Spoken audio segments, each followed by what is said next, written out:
Yeah, well, guess what happens? It's hard if you're wearing all this out. So the game goes on, and I don't even decide to kill anyone until like 8 minutes into the game.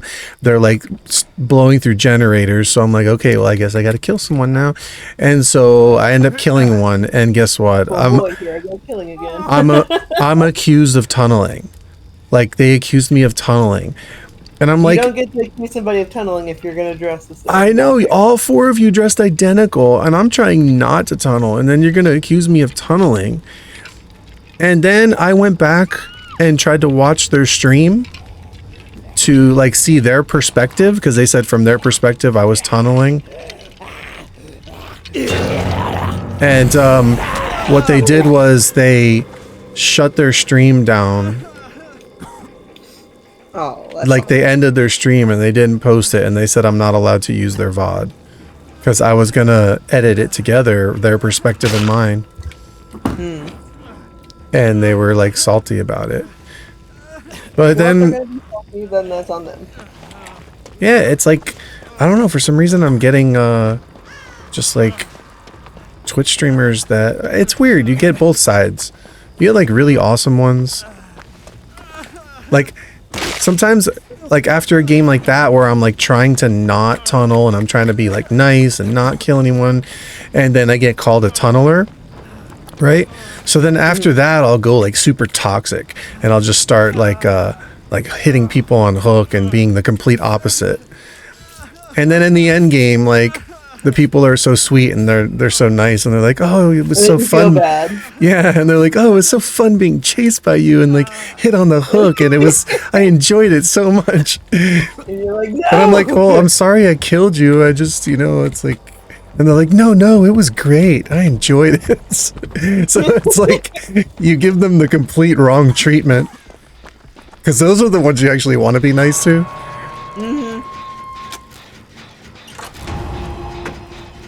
Yeah, so it's like you never know. You get both extremes.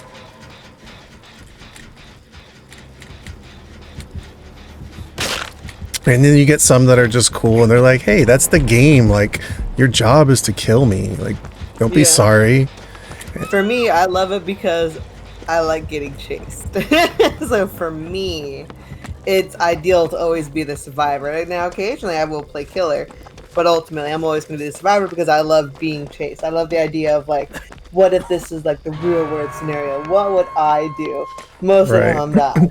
Well, you work in the like in the morgue, so you're already on the dark side as it is. You're darn right, and it's glorious. But I typically go in when I'm by myself. I play killer. I just will not do solo survivor and die on first hook. But until people invite me in and I play with friends, then I go survivor.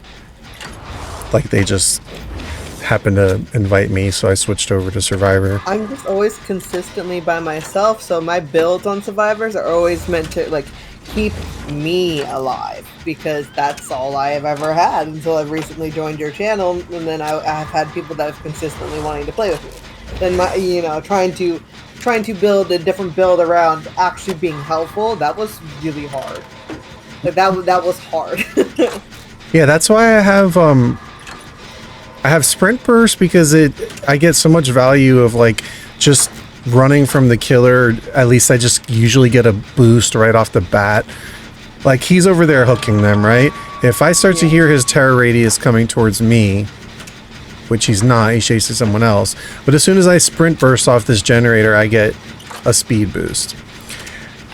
Circle of healing for my own benefit, because I'm tired of running around injured, but also that helps everybody because anybody can heal in that. And then prove thyself helps everybody because you get gens done faster and you get more blood points. And then unbreakable is that like last, basically, you know, when all else fails, if they leave you slugged, you might be able to get up and get a hook save or something like that if the circumstance is right. So it's kind of got like a little bit of both for myself and for others. But that's my general build that I feel most comfortable with, because I feel like I get most value out of these perks at all times.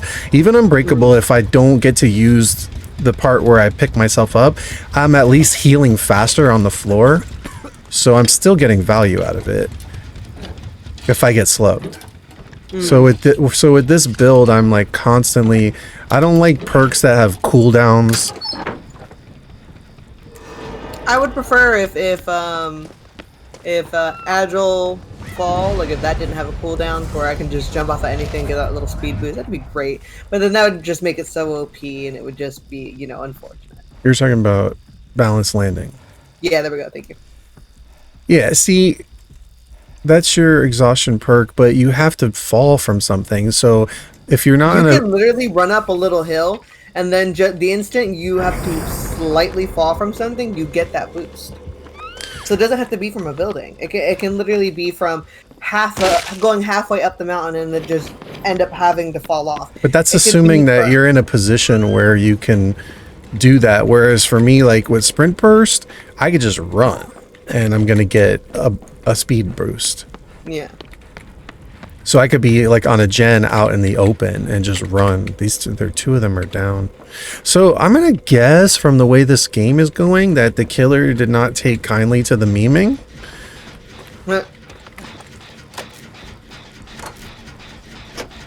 Two of them are slugged on the ground. Like, what's going on over there? Wait, I better go. I don't know. Maybe it's just because I've always used it that I feel very confident in its abilities. I've never known it to be selective. I just know, like, once I get to a certain height off of anything, it's just activated for me. But you're always going to be better with the perks that you use consistently. So maybe for me, I just don't notice it. Maybe I just don't notice the selective activation of it, like Maple Syrup is saying. Well, part of it is like if you don't try different perks, you don't know what works best. So far, this is my most comfortable build in general, like overall. But that doesn't mean that there's not something better that I haven't tried. See how, look, he's coming here, but I don't have my sprint burst right now.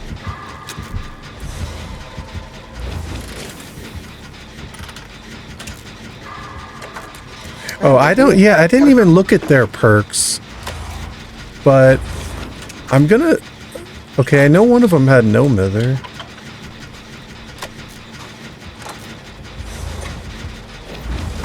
Alright, so he's coming to me, right? Sprint burst.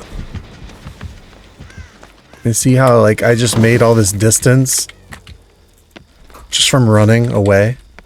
I don't know if you saw that because my stream's a little delayed. No, I stepped aside for a second to grab something. And then now my sprint burst will just cool down. I mean, technically there's a cooldown, but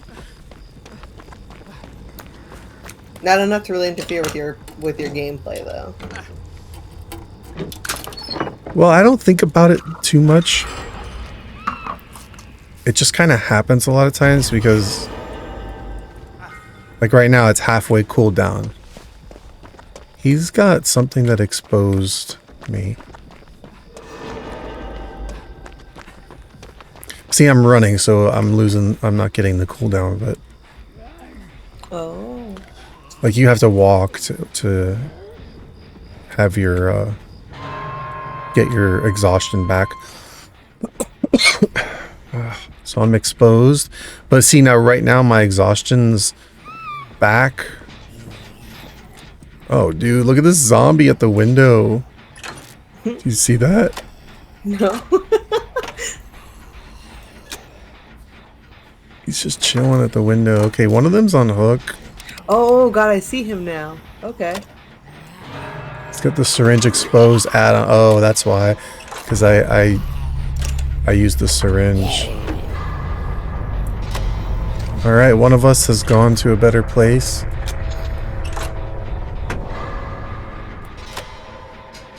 Now the zombie decides to move.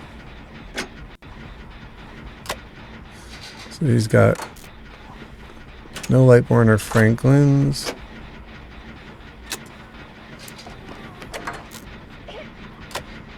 Look at the zombie just stuck there in the corner, useless.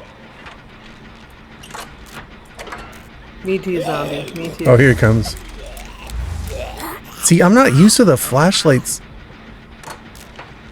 The new like way the flashlights are. Plus, I've never learned how to actually get flashlight saves. But I just sometimes have one for instances like that where the zombie will get too close. But he's not even reacting to y'all. Oh, if you burn him with the flashlight, he gets stunned. He gets stuck there.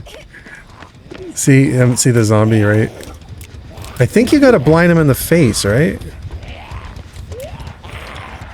See, he gets a little alright, nemesis on the way.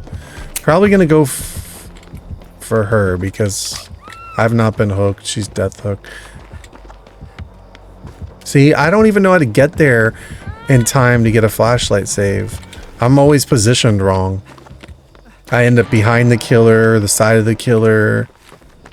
For me, it's I never have it positioned correctly. I don't know how some people always appear there. Oh, here he is. My turn.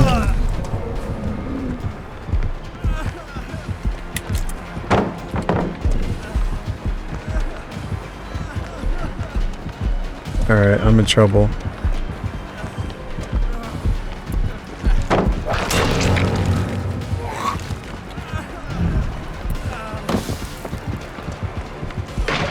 Oh, I'm in trouble.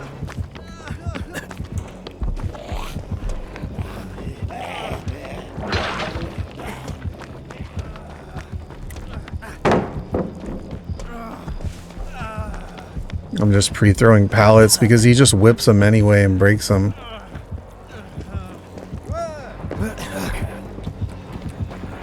Oh no! He big brained me.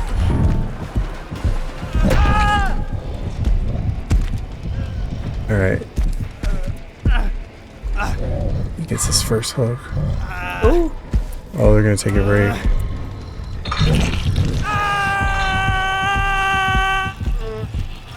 Wait, who's this last person?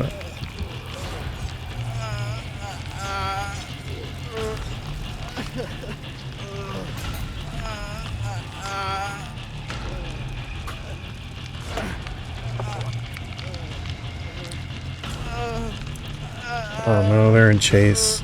I'm gonna die on first hook. Story of my life. You got this. This is what happens to me every time. Like I'm stealth ninja till the end game, and then I die on first hook. I died within the first few minutes. And I don't think I've ever Kobe'd off a hook by chance. I have a few times, and then it's like whenever you do that, it makes you want to put the hook perk on, and then you realize it still doesn't happen as often. You're like, oh, was it a false hook? The hook perk? Deliverance? Yeah. I'm thinking about running that, but you have to unhook somebody first. Oh, is that the fucking secret to this deal, man? I always thought it was just like it just increased the chances of it happening. No, it guarantees you off your first hook. It has to be your first hook. But you also have to have rescued someone prior to that.